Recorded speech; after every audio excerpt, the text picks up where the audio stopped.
Welcome to Walk with Wisdom. This is a space where we have honest conversations about life, leadership, and following Jesus, not just in theory, but in real life. So, my name is Mark, and I'm here with two men that I know that is also part of my small group. And they are my brothers, fellow leaders, and also fellow learners. So, guys, maybe you want to introduce yourself. Sino bang pwedeng mauna? Sige, ako na lang mag-pinpoint. Sige, Jason, be the first to Ayun. share sino ka and what do you do. Ayun. So, good afternoon and welcome po sa podcast ni Pastor Mark. So, ako po si Jason and kagaya ng na-share ni Pastor Mark, one of his disciple. And as of now, I work as a translator, no? So, translator po ng Japanese. So, kung may Japanese na nanonood, konnichiwa. Konnichiwa! Konnichiwa. Yoroshiku onegai itashimasu. So, ayun, and then as of now, meron din akong asawa at anak. Ayan. So, yun lang po. And also nagsiserve ako sa prayer ministry sa CCF San Pedro. Yes, okay. So, thank you, Jason. Ilan taon na yung anak mo? Si Baby Samuel? 1 and 7 months po. 1 and 7 months. All right. Yes. Okay, how about you, Isaac? Yes, hello po. Good afternoon, everyone. And ako po si Isaac. And one of the men din na dinidisciple ni Pastor Mark. Dati sa Singles D Group, pero Hmm. ngayon sa Couples D Group na rin niya. So, I'm a father and recently lang po ito kasi 1 month old pa lang yung baby namin, si baby Nathaniel Zach. So, 1 month pa lang si Baby Nat Nat. so 1 month na rin po kaming puyat. So, praise God for the opportunity. And ako rin po, I'm actually working full-time sa CCF. I am from the Big Singles Ministry, coordinating with the South Satellites. Yan. South Satellites lang ba talaga? South from Metro South pababa ng Pababa Philippines. hanggang Visayas and Mindanao. All right, thank you, bros. And the idea behind Walk with Wisdom is simple, diba? This is not a lecture. It's just a conversation, us walking together, an older brother learning from younger brothers learning from the older ones, learning from scripture and experience. And we will discuss the same topic that I have discussed during my first episode with some single young men, pero ngayon yung perspective more for the young married men. Yan. So para sa inyo guys, and anyone can start sharing, what is wisdom for you and why is wisdom important? Hmm. Sige, ako na lang po mauna. So, for me, and I think it's very fresh lang din coming from the Sunday message, Mm. na yung wisdom, for me, I would define it na applied knowledge siya.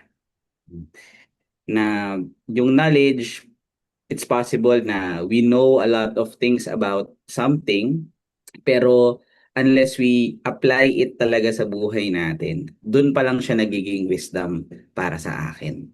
And it's very Mm. important kasi iba yung magiging direction ng life and iba rin yung magiging effect ng life kung yung knowledge na stuck lang palagi sa mind natin at hindi siya nagiging wisdom that is acted upon. So, Mm. nasasayang lang din yung knowledge for me. Yeah, sige, sige. Mamaya pag-usapan natin ano yung nagiging effects if yung knowledge nagiging basically head knowledge lang, ba? Sige, so let's look at that. How about you, Jason? What is wisdom for you and why is Ayun. it important? Ayun? Okay. So, dugtungan ko lang din po no, yung na-share ni Brother Isaac. And even po dun sa first episode na nabanggit po nila Brother Bart and Brother Jeremy. No? So, kung hindi nyo pa napapanood, pwede nyo panoorin yung first episode ng Ganda podcast si naman ng Pastor Mark. plugging na yun. Very good. Thank you. Thank you. So, dudugtungan ko lang po, no? Kasi, ayun nga po parang yung wisdom is hindi lang siya yung knowledge na alam lang Mhm. natin, but also yung application. But, habang iniisip ko rin po na parang ano ba talaga yung wisdom, parang yes, application siya, pero parang yung kasi yung output ng wisdom eh. Pero yung input po is something na yung wisdom po is nanggagaling din siya kay God. Kagaya nga po Mm. kay Solomon, di ba? He asked for wisdom. So, doon din siya binigyan ng wisdom nung hiningi niya kay God. Mm. So, Mm. wisdom is something that we can also ask to the Lord and also yung application, kailangan pa rin po natin ng grace. And kaya po, Mm. part ng fruit of the Holy Spirit is Mm. self-control. Then, ayun. So, I really do believe that wisdom comes from God. Mm. And, ayun, like, importante siya kasi, um, kung pupuntahan din natin yung sa Proverbs, no, yung book na sinulat ni Solomon, nakalagay doon na yung fear of the Lord is the beginning of Beginning. wisdom. Yeah. Yeah. And then yung application po noon is yung wisdom kasi meron siyang, 'di ba, makikita natin ang taong wise kapag yung perspective niya is pang matagalan, yung Mm. nakikita niya, like for example, yung investment ganyan, so very wise yun sa paningin ng tao. Pero yung wisdom na tinutukoy ng Bible mas mahaba doon kasi for Mm. eternity yung connected ng wisdom na Mm. nanggagaling kapag nag-fear tayo kay God. Yeah. Ayan. Okay. Ang ganda niyan, Jason, no? So parang we need to see wisdom. Hindi lang yung sinabi kanina din, Isaac, na applied knowledge. You show it, it's practical, pero there's the proper source din. A common Yes. definition ng wisdom siguro that they would think about is knowledge. Mm. Merong input na papasok sa mind, ganun. Pero dapat alam din natin na tama yung source of Mm. our knowledge that we are applying, which is Yes. God's word. Yan. Pero balikan natin kanina yung question ni Isaac. So ano nangyayari? Anong nakikita nyo if someone is full of knowledge? And let's say that knowledge can be from any source. Pwede naman. Ano yung, meron ba kayong mga na-observe? Mm. Ako, naisip ko siya, Sir Mark, sa sarili ko eh. Kasi Mm, I can say na I am knowledgeable about fitness and dieting kasi mm, for quite a while na rin parang ni-research ko siya. mm, Nag-research ako anong plans pwede sa akin, mm, ilang calories dapat. Pero wala akong nakitang effect na naging long term sa buhay ko kasi hindi ko siya consistently na ni-apply. yeah. Alam ko lang siya, pero hindi ko siya na-apply sa buhay ko. So for me, yung knowledge na yon, pwede ko siyang, meron akong ambag sa conversation pag pinag-uusapan siya. Mm, Pero if it is, pag tinignan yung buhay ko, hindi makita yung result ng knowledge na iyon. mm, mm, mm. Yeah. Pero at least may ambag ka sa conversation. Pangkwentuhan lang. Pangkwentuhan lang. Pero maganda yung point na, yeah, may ambag ka pero hindi credible, 'di ba? Parang yeah, it needs to be seen in your life. Ikaw, Jason, ano sa tingin mo yung naging effect if it's Yeah. full of, knowledge? Ayun din po yung nakakatakot, no, kasi kapag ayun nga parang yun yung basehan natin na kapag magaling tayong sumagot or magaling Mm. tayong marami tayong pwedeng ma-share and then hindi siya na-apply, no, parang ang dami pong pwedeng maging domino effect na sa life na parang naiisip natin na enough na yung knowledge lang, wala ng application. And siguro yung naisip ko lang din po na parable na ginamit ni Jesus Christ about wisdom is yung pag-build nga sa sand tsaka doon sa rock ng bahay. Na Mm. kapag may application para tayo nagbi-build ng house Mm. sa rock, and then kapag naman walang application na walang wisdom is para tayo nagbi-build sa sand. And Mm. kung iisipin po natin, parang naisip ko lang po na yung nagbi-build sa sand, akala niya lang parang deceive po siya, na okay na 'to. Parang nagbi-build as long as nagbi-build ako. Pero Mm. hindi siya parang naisip na sa sand niya pala yun Mm. nabi-build, na kapag dumating yung point na meron ng storm or meron ng anything, dun po talaga macha-challenge po ba yung wisdom, Mm. and then Mm. everything will just fall, gano'n. Mm. Kaya sa tingin ko yun yung pinaka, um, parang very important din talaga po na meron application, and very deceiving po kapag Mm. more on knowledge without really applying. And then, Pastor Mark, no, just to ano lang din, add pa dun sa kwento. Ay, Kasi hindi naalala pwede. ko, Isa lang, bro. Hindi, joke lang, joke lang. kala ko digro po, Pastor Mark eh. Joke lang. Sige, sige, go ahead, go ahead. Hindi, naalala ko po rin yung ano, di ba po may nag-challenge ng wisdom ni Solomon, kung naalala po ninyo, yung may parang queen ata na nag-challenge ng wisdom niya. And Natandaan ko yung dalawang ladies that, ayun, opo ata. okay. Dalawang Anyway, ladies. sige, share mo kung ano yung nasa Oo. mind mo lang. Tapos parang yes, nag-question sila tanong sila ng maraming question Mm. kay Solomon. Pero sinabi doon na after makita yung for example yung pagkakaayos ng bahay, Mm. yung damit, yung colors, ganon ng parang yung setup or yung design ng bahay ni Solomon. Nakita panalo nila yung wisdom ni Solomon. So meaning, hindi lang siya nakabase yung wisdom sa kung ano yung sinabi or mga sagot ni Solomon. Nandun din siya kung nagre-reflect din siya how Solomon parang live yung buhay na meron siya. Ganon. Mm. Mm. Yeah, yeah. So, I think I remember that instance. Correct me if I'm wrong. Ito yata yung Queen of Egypt. Na, ata. oo, tapos pero hindi, I don't know if it's the word challenge, pero yung wanted to really know No, yung the wisdom. wisdom see the wisdom of Solomon. Mm. Yan, oh. And the reality is, in life, di ba, we will experience storms. So, storms will test whether we are applying God's word. Now, let me ask you guys, okay, so wisdom is application of knowledge. It should be seen. We need to ensure we have the right source of knowledge that we will apply in God's word. If you're going to talk to young married men, ano sa tingin nyo yung wisdom na kailangan nila as they try to navigate the possible challenges or responsibilities that they have?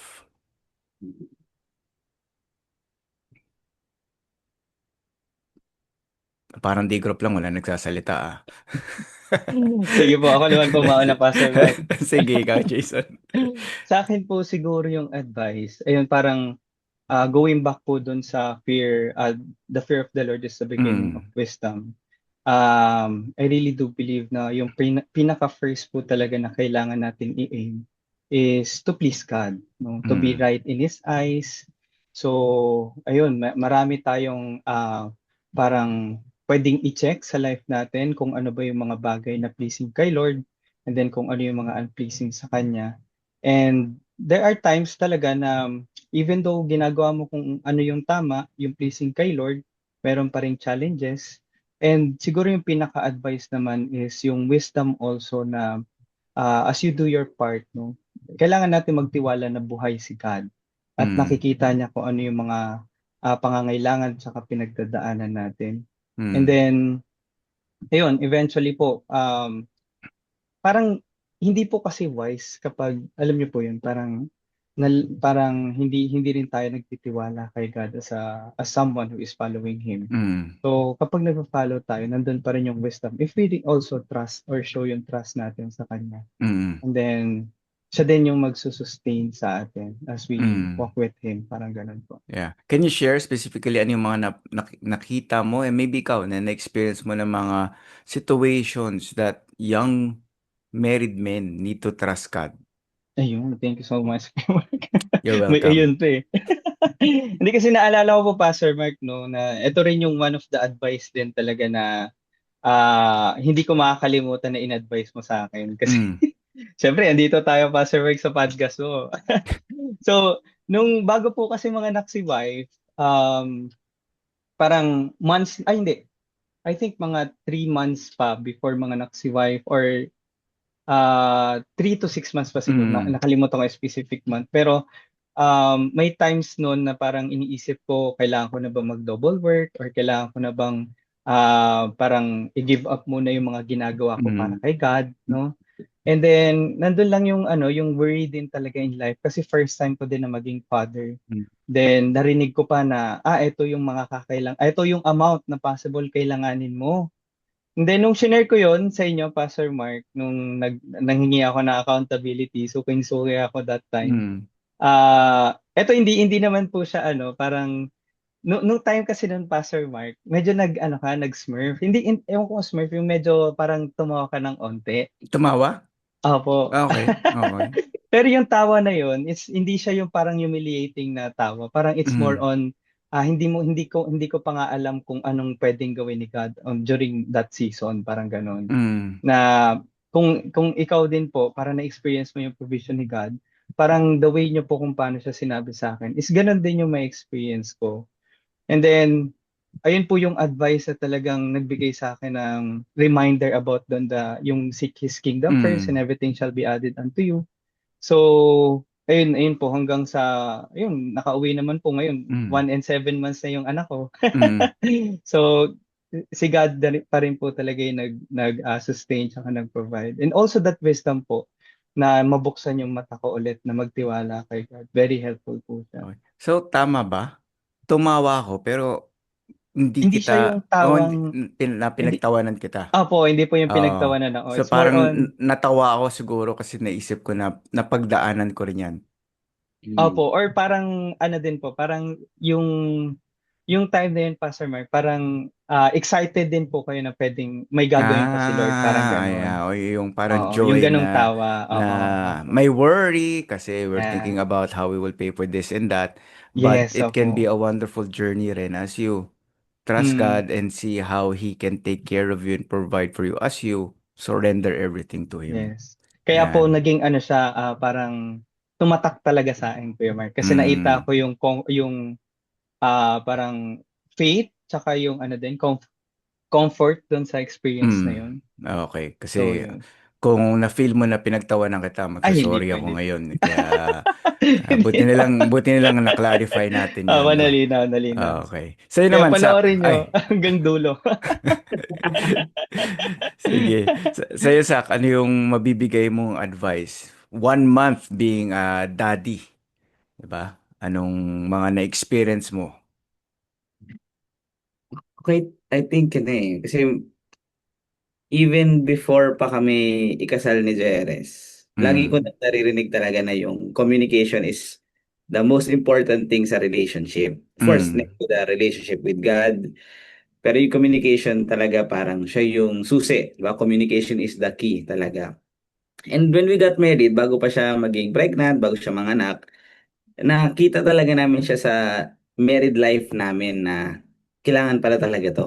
mm, So, I think yung wisdom din na nakuha ko sa inyo, Pastor Mark, hindi rin dahil podcast mo lang ito. mm, Pero na ginaya rin kasi talaga namin. Yung nakaset aside talaga yung 1 day of the week para mag-date, para mag-usap, mm, o para mag-slow down. mm, Especially with the business ng work, ng ministry, and sa atin naman, same is work and ministry, mm, na it's very important talaga. Pero nitong 1 month na ito na sa pagiging parents namin, mm, mas lalo ko siya nakita na kailangan pala talaga. mm, Mm. Kasi for the, I think yung first 2 weeks was very struggling talaga kami kasi hindi pa namin alam paano rin i-manage yung pag-alaga sa bata. So, mm, wala kaming schedule pa.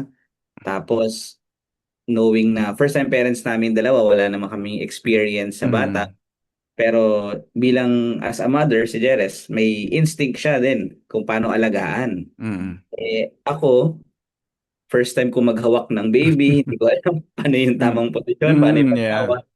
So, madaming times na parang nagkakainisan kami. Tapos with the business din ng work at pag-alaga sa bata, tapos household chores, ang hirap magkaroon ng time na makapag-usap kami. Mm, So, praise God na lang din for the past 2 weeks na naiiwan namin si baby sa sa kanyang mga lolo't lola.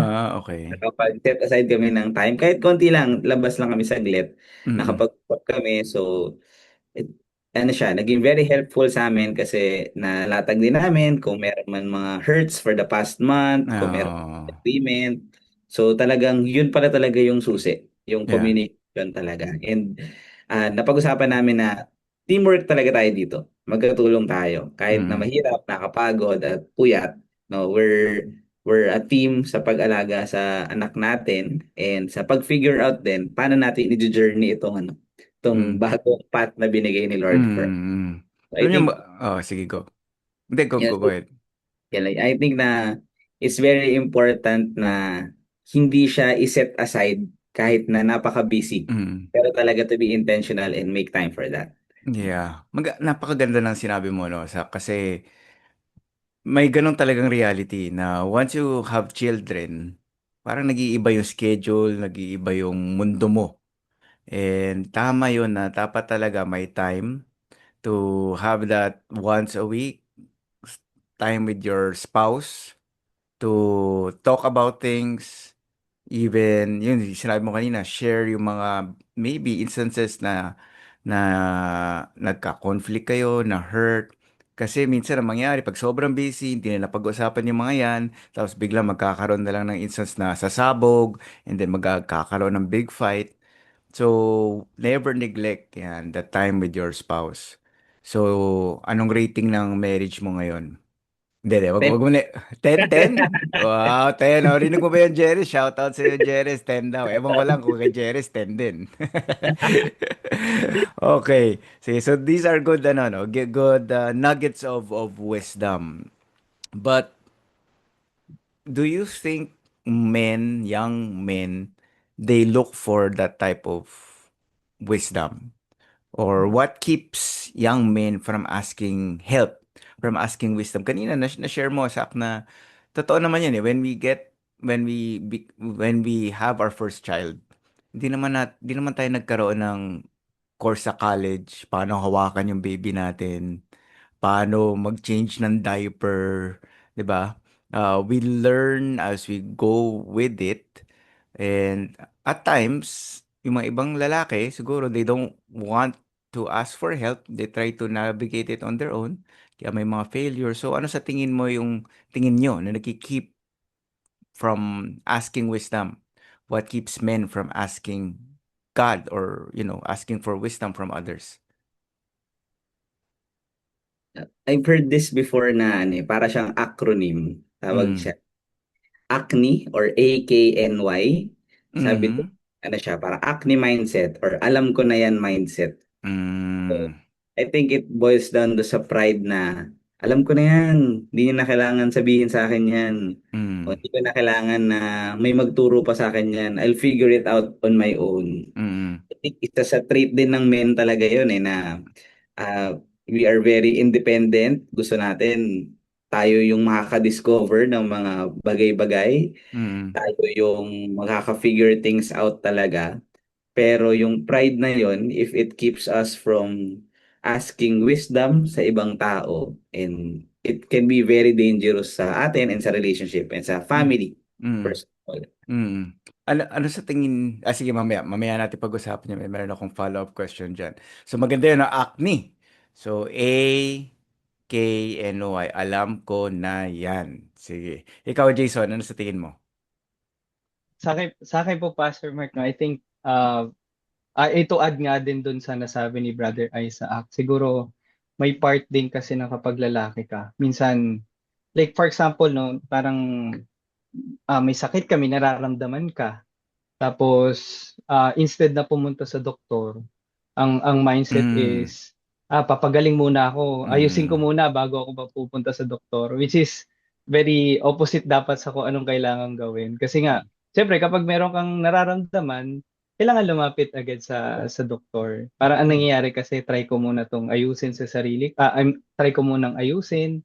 Then kapag sa tingin ko medyo okay na ako, saka ako lalapit. So I think yun yung mga mentality also na pumipigil sa atin na mag-ask Mm. ng mga wisdom, then questions, ganun. Mm. Which is nagagaling pa rin nga siya sa pride kasi ayaw Yeah, mo yeah. mapahiya.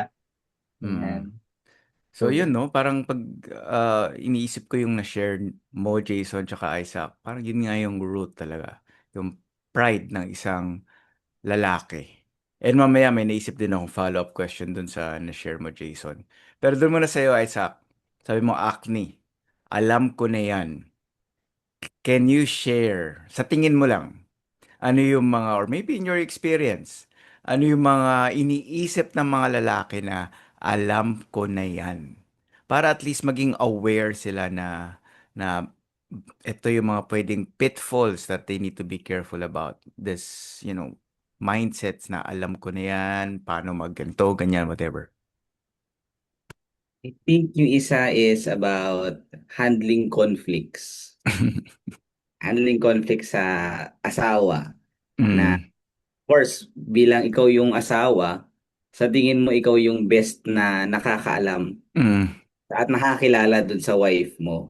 Pag sinabi mong conflict between you and your spouse, hindi mayroong conflict yung asawa mo with another, pero yung conflict with your spouse. Yes, your Ah, spouse mismo. okay, okay.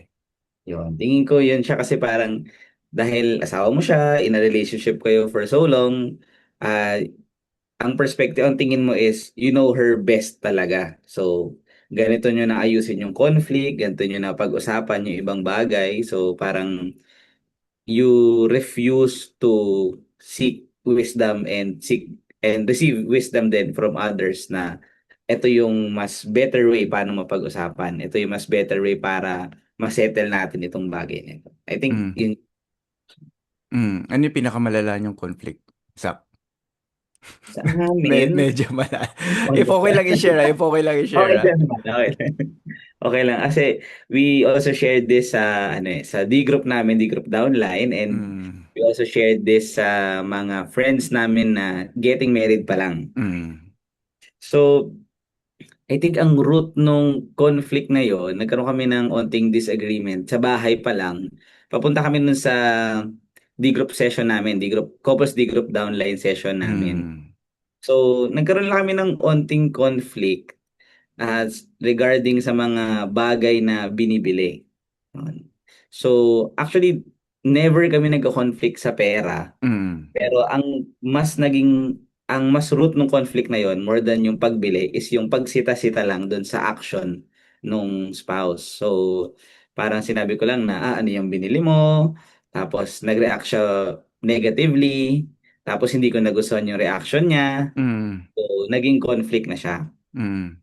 Pero Pero dahil ikaw, yung tinanong mo ano binili niya, hindi naman yung tipong parang in your heart, ba't ka bumili niya? Tinatanong mo lang. yes, tinatanong ko lang, parang Ah, curious lang talaga ako. okay. So, walang walang anything doon. Pero nung nakita ko na nag-react siya negatively, nainis na rin ako. Mm. So, dahil may couples D group kami, naturally, sabi ko gusto ko na maayos na muna siya bago mag-couples D group. Pero hindi nagkaroon ng chance na mag-usap kami. Tapos hindi rin namin siya naupuan bago mag-couples D group. Mhm. So, we just decided to push through sa couples D group. And Mm. very awkward kasi ako talaga parang ayoko na ituloy kasi Yeah. sabi ko, paano natin ililid tong couples D group? Sabi ko lang sa isip ko, paano natin ililid tong couples D group kung hindi pa nga ayos yung conflict natin? Mm. So, naitawid naman namin yung couples D group namin.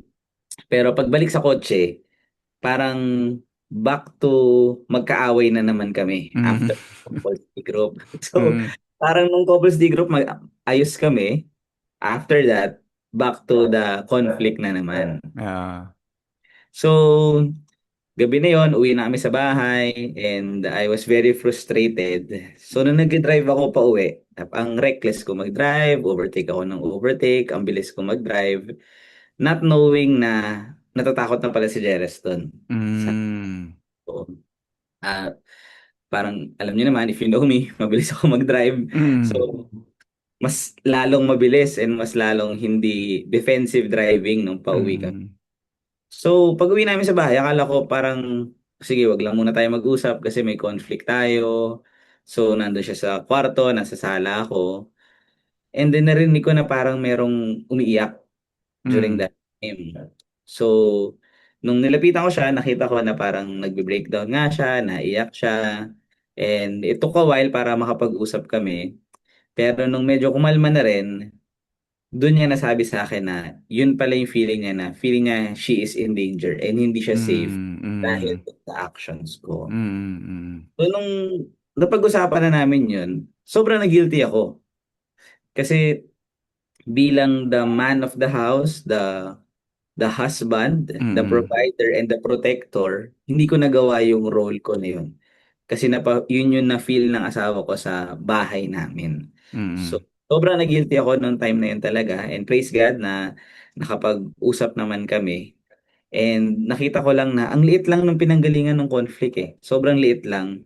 And yet, it can turn to that. And Mm. thank you na lang kay Lord na wala namang anything na nangyari sa amin on our way home. Pero kung meron, ang laki pa ng possible na maging effect niya talaga. Yeah. Yeah. So, yun yung for the past year namin and yung sa years ng relationship namin, yun yung worst na conflict namin. And praise God, hindi naman na naulit and wala nang mas grabe pa doon. Okay, okay. Thank you for sharing. Number one, I want to let everyone know na hindi yun yung best way to handle conflict. Na Yes, mag-drive ng mabilis. Okay, baka magkaroon kayo ng the idea. worst way. Oh, hindi yun. Pero bago kita puntahan, Jason, tanong ko lang muna si Isaac. Pero if you would do it again, for example, if babalikan mo, ano yung sa tingin mong something that you could have done different para hindi siya mag-escalate ng ganun or lumala ng ganun?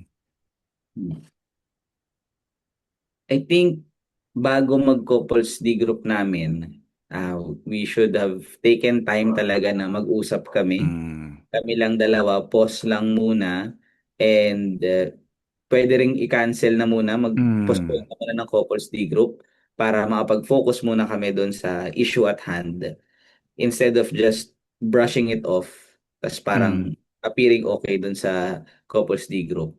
Pero nandun pa pala yung issue at hand. I think ang Mm. daming pwedeng hindi na nangyari kung ganun Mm. yung ginawa namin. Yeah, yeah, that's true, no? And then, after you share to your small group, your D group na hindi kami okay, kaya we need to cancel and talk about it. And that's your opportunity rin, di ba? To be vulnerable to them, to let them know na, yes, we are your small group leaders, but we're not perfect. And we are in this together. We are walking together. Just like dito sa ating podcast, Walk with Wisdom. So, subscribe. If di pa kayo nakasubscribe. Okay. Sige. Alright. Thank you, Isaac. Sa'yo naman, Jason, yung kanina yung shinare mo, di ba? Ayaw makita that you are weak, may problema, may pride. Ano sa tingin mo yung normally na kinikim-kim ng mga lalaki na problema nila? Na yun nga, they're trying to handle on their own kasi baka merong mga tao ngayon na ganun, and they need to realize na okay, you need to humble yourself, and number one, go to God, and then if you have someone, go to someone that can help you. Kala ko pa, Sir Mark, tatanungin niyo rin ako ng worst away namin. Pwede naman mamaya, Joke lang. mamaya paparate ko rin yung marriage mo. Siguro po, Pastor Mark, iniisip ko kung um, siguro yung ayaw po nung ano, no, parang i-share yung pinagdadaanan, ganun po ba? Ano One of kaya the yung things normal na na problem na pinagdadaanan ng isang lalaki na ayaw niyang i-share or gusto niyang ayaw i-try i-share. i-solve on his own? Hmm. O baka may na-experience kang ganun, pwedeng i-share mo kung ano yung... Sa tingin ko po, ah wala po akong maisip na Wala, example. wala kayong problema. Okay, okay, Ay, hindi okay. naman po, hindi naman po. Pero siguro usually yung mga hindi po na-share is ah paano po ba? I think yung mga ano din po kasi 'di ba kapag may asawa na meron pa rin Mm. naman po mga struggles or mga temptations regarding Mm. lust or Mm. anything, 'di ba po? Mm. Especially kapag um ayun like yung being accountable din as a Mm. man to other Yeah. men ganon. Yeah. Which is like kagaya po sa practice natin no Pastor Mark na yung accountability is binibigyan talaga natin ng time to Mm. separate yung husband tsaka yung wife para Mm. mag-discuss. But Yeah. sometimes po kasi yun yung mga parang hindi talaga na nasi-share na may pinagdadaanan akong ganito. Kasi nga Mm. parang nandun sa may asawa na yung Mm. parang setup. So parang baka wala nang struggle sila sa mga gantong temptation which is hindi po gano'n. Parang gano'n. So I that think area is very, very sensitive, 'di ba? yes. And I heard that from one person with so much wisdom, 'di ba? Na Hmm, yung mga young married men should learn to share their struggles, most hmm, especially in terms of lust, sa yeah, other married men din. hmm, And not sa kanilang spouse.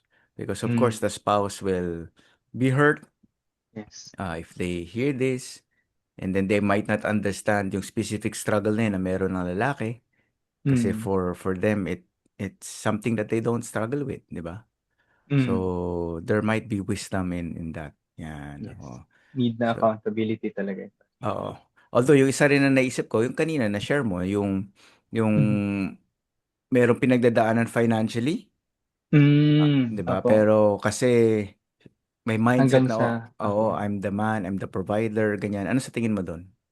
Ayun. So sa tingin ko, Pastor Mark, no, very parang danger siya na akuin mo lahat, no, as a Mm, man. Kasi, ayun nga, parang meron tayong title na provider, protector.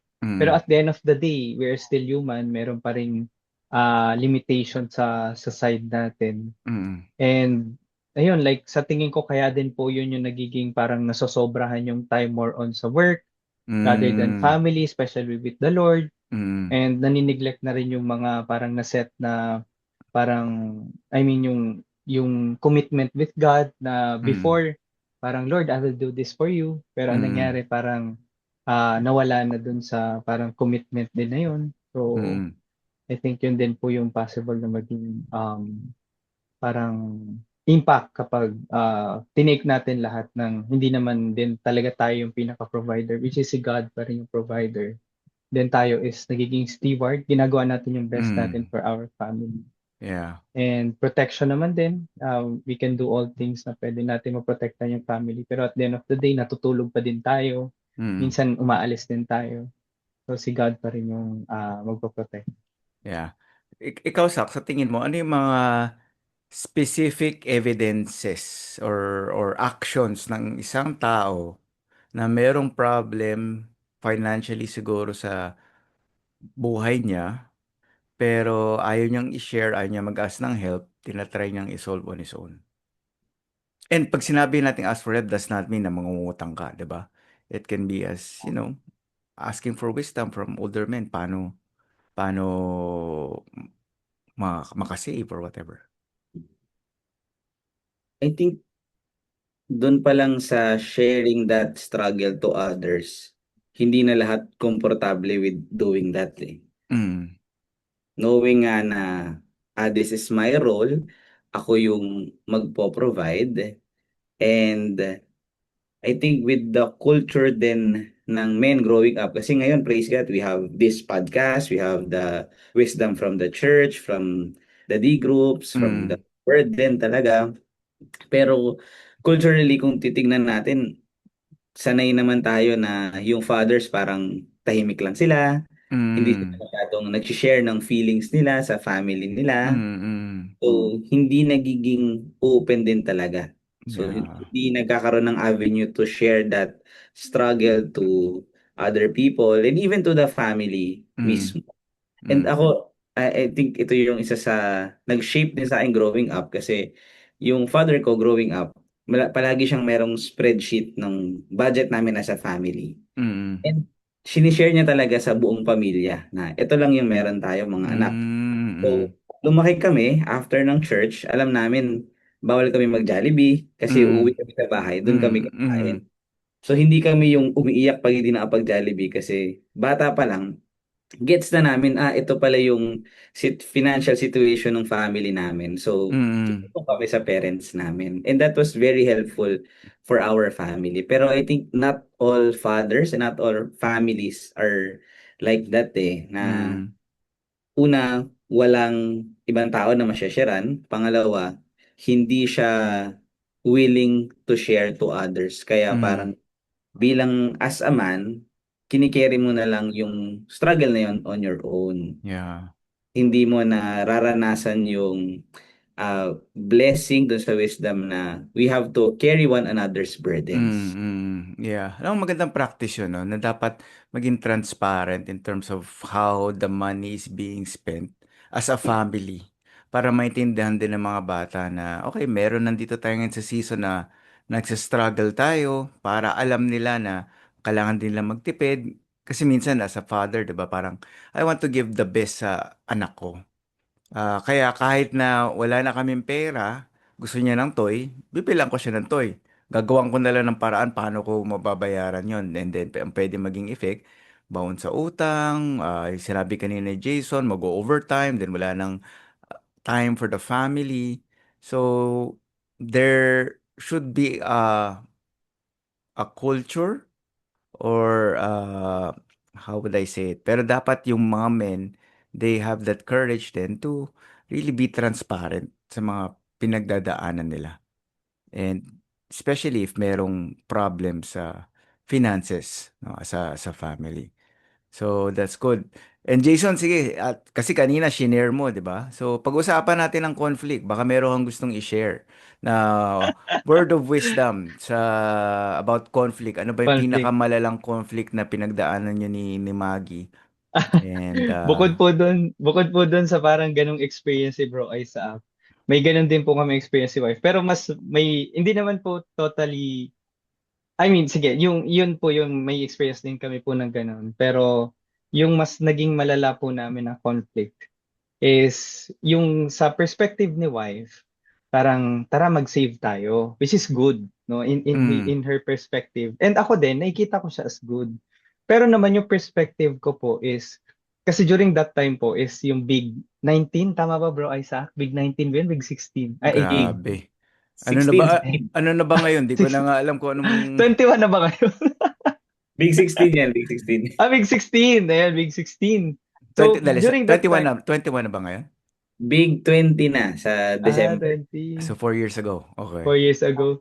So during that time, Pastor Mark, bali kaka-transition lang namin. No? Nagsiserve pa po kami doon nung time na yun sa singles. Then, Mm, naging married couple kami. Tapos, parang nagkaroon nga po ng opportunity for retreat sa Big. And mm, then ako po, yung perspective ko is, hindi naman natin alam na baka next year, hindi na, like, yan din po yung natutunan ko sa pandemic na kapag merong opportunity to grow kay Lord, so let's grab the opportunity. Parang ganun yung mindset ko po mm, that time. And then siya po, hindi niya pa po parang hindi niya pa na-experience talaga na mag-retreat. And alam ko kung gaano ka fruitful, tsaka gaano siya ka-empowerment yung nagagawa po ng retreat.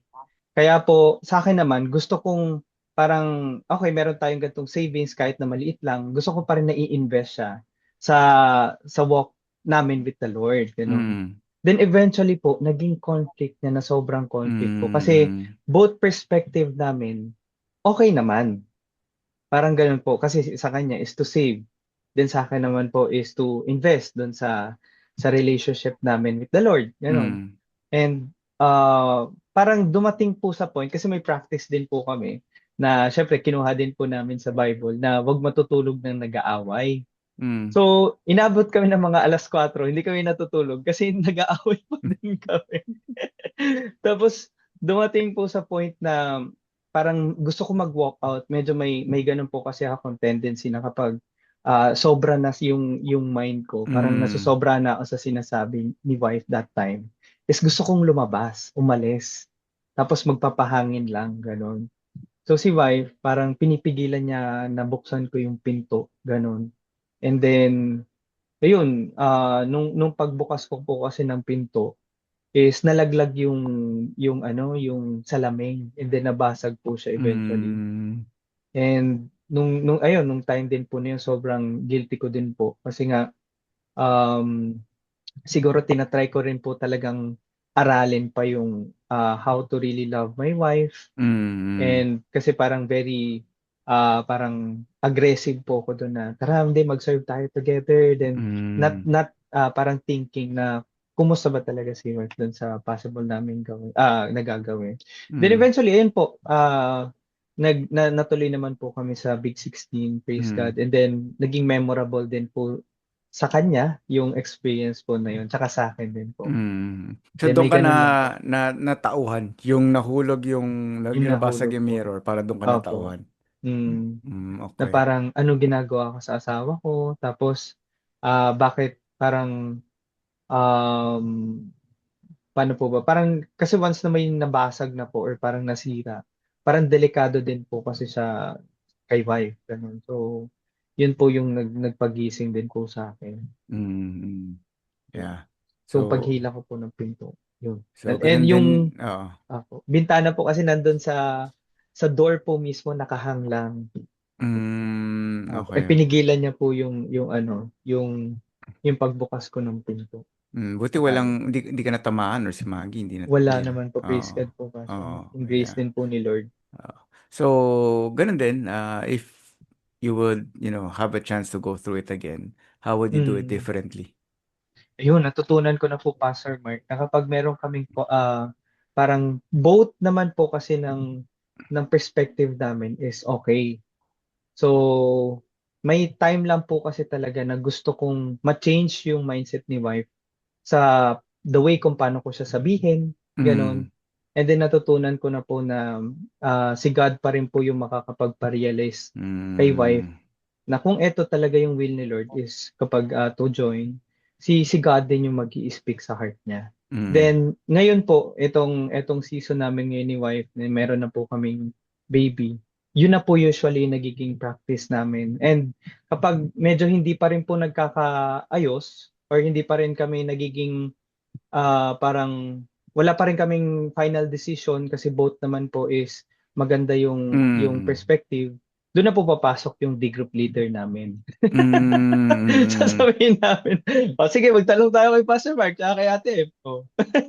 Okay, Kasi okay. kailangan po lang ano parang yung titingin ng overview doon sa nangyayari Oh, sa amin. yeah, Kasi yeah, both kami parang bias kami doon sa perspective namin or sa gusto yeah. namin mangyari. Yeah, someone Ayun. na objective, Opo, yan. And then pag kami rin nagiging ni F, di kami makapag-decide, and di i-escalate din namin sa escalate. aming D group leader.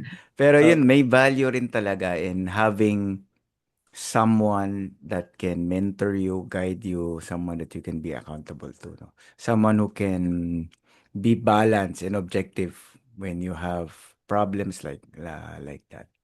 Yan. Good, good. Thank you, thank you, thank you, guys. And we'll go with our last question na. And ang last question natin is, of course, as we end, do you have any message that you would want to give for young married men to walk with wisdom?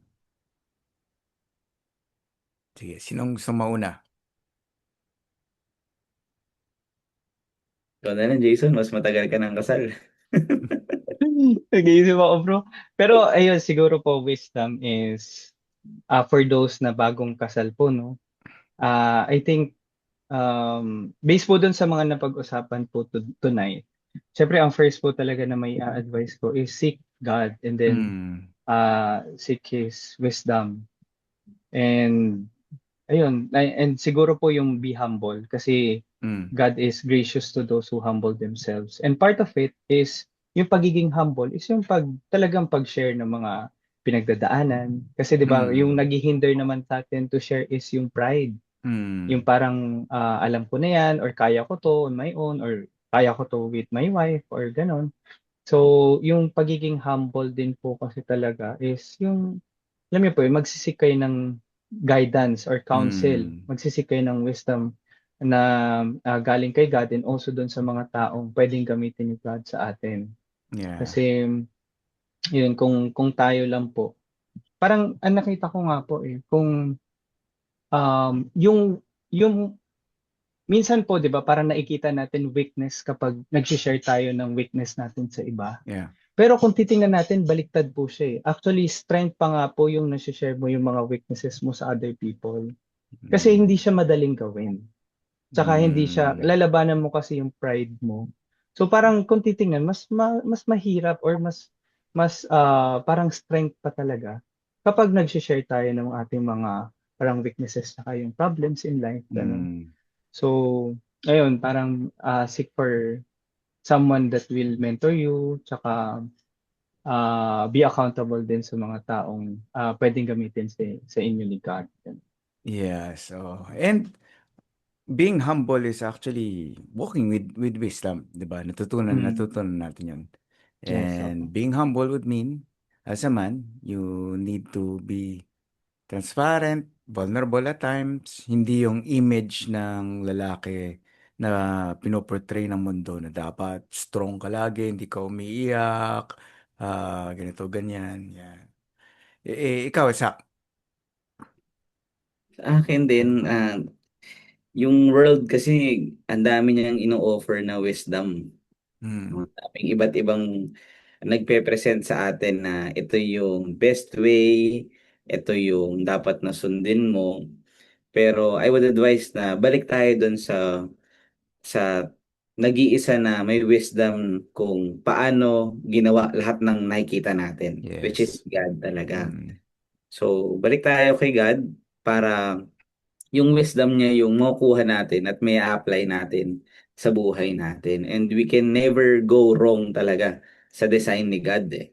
We can never go wrong kapag yung word niya yung sinunod natin, Yeah. kapag we really try to put ourselves in a community, in a small group.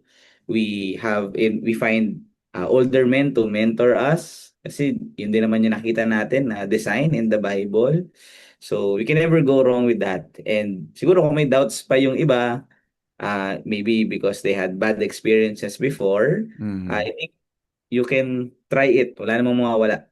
No? Try it and I really pray na makita rin nila kagaya kami ni Jason, sa ating tatlo, yung benefit of first seeking yung wisdom ni God talaga and accepting yung wisdom ni God. And yung pangalawa, yung placing your life and your family's life sa isang community kung saan si Jesus talaga yung model natin ng lahat Mm. and makakatulong sa atin to grow more in knowing Him and applying lahat ng napapakinggan natin tungkol sa Kanya.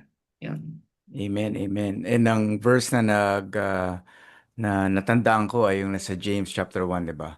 If any of you lacks wisdom, let him ask God, who will give generously without reproach, and it will be given to him. But he must ask with faith, without any doubting. Yan. And dapat talaga, if you want wisdom, we go to God, we go to His Word, but He also has given us people that we can walk with to help us with our problems. So thank you guys for the time. Mayroong raise ng hand. Okay, kakaiba. Parang D group lang talaga. Di ba? Akala ko tapos na tayo eh. O sige, go. May gusto ko pang i-share? Sorry, Kuya Mark, ganda yung sinabi ni Bro Isaac. Gusto ko lang dagdagan. Sige, Kasi, sige, go ahead. ayun nga po, yung wisdom po kasi talaga, yung being a wise po, meron tayong parang mas longer na pinupursue. Hindi natin siya agad makikita. Like, for example, yung marriage na natin po na talagang pinupursue yung wisdom ni God. No, may something na kailangang i-improve. Pero yung perspective po kasi natin is yung parang hindi lang siya yung pang dito sa lupa, ganun. Mm. So, pang ano siya, pang eternal life. And makikita natin yung wisdom, hindi po sa pang temporal lang na, uy, okay yung relationship or yung family nila kasi ganito. Pero nag-i-invest po tayo sa much longer na kung saan tayo dadalhin ng pag-apply ng mga natututunan natin from God's word. Mm. So I think yan po yung pinaka-wise kasi ayun, hindi lang po siya dito sa earth but Mm. also for eternal life. Yeah, Yan investing na, in yan na. eternity rin. Yan. Apo. All right. So thank you, bros, because what you are doing this evening is actually trying to invest in eternity by sharing your wisdom and being part of this podcast. But our hope is that our listeners will walk away not impressed, but inspired, invited to walk with men, to slow down, ask God for wisdom. That's very, very important. So subscribe to Walk with Wisdom if you haven't yet. Share this episode to another brother, another young man that just recently got married or may young family pa sila. And of course, join a small group. Don't walk alone, walk with the wise. So thank you for walking with us today and see you in our next episode. Thank you guys. Guys. Thank you.